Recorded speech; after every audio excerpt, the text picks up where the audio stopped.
আওয়ামী লীগ সরকারের আমলে নিপীড়নের উদ্দেশ্যে দায়ের করা 16,429টি গায়েবী মামলা প্রত্যাহার করা হবে বলে জানিয়েছেন আইন উপদেষ্টা ডক্টর আসিফ নজরুল। এর মধ্যে 1,214টি মামলা আগামী এক সপ্তাহের মধ্যে প্রত্যাহার করা হবে।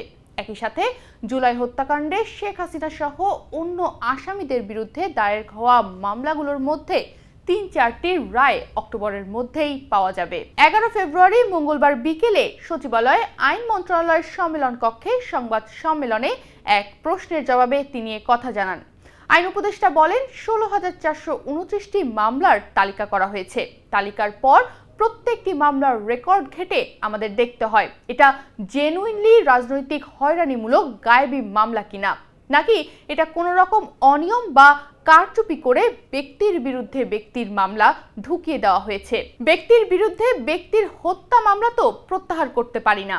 প্রতিটা কেস রেকর্ড দেখে দেখে নিশ্চিত হতে হচ্ছে। তিনি আরো বলেন, এ প্রক্রিয়ায় 16,429টি গায়েবী মামলার মধ্যে 1,214টি মামলা আগামী এক সপ্তাহের মধ্যে প্রত্যাহার করা হবে। আর 1,214টি মামলার মধ্যে 53টি মামলা প্রত্যাহার সংক্রান্ত গেজেট আজকালের মধ্যেই প্রকাশ করা হবে। মামলা প্রত্যাহারের ইস্যুতে আমরা স্বরাষ্ট্র মন্ত্রণালয়ের সহযোগিতা পেয়েছি।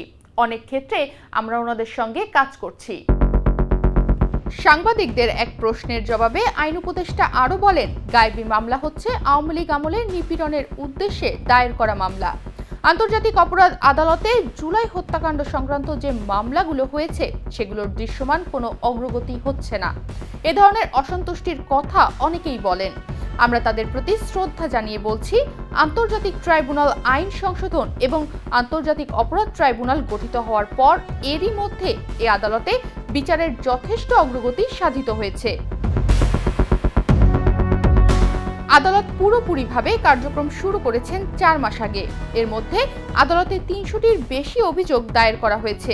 আমাদের প্রসিকিউশন টিম যাচাই বাছাই করে 16টি মামলা দায়ের করেছে আনুষ্ঠানিকভাবে। এই 16টি মামলার মধ্যে 4টির তদন্ত কাজ এ মাসের মধ্যেই শেষ হবে বলে আমরা আশা করি। এরপর চার্জশিট গঠনের মাধ্যমে আনুষ্ঠানিকভাবে বিচার কাজ শুরু হবে। তনিমা রহমান, বাংলাদেশ প্রতিদিন।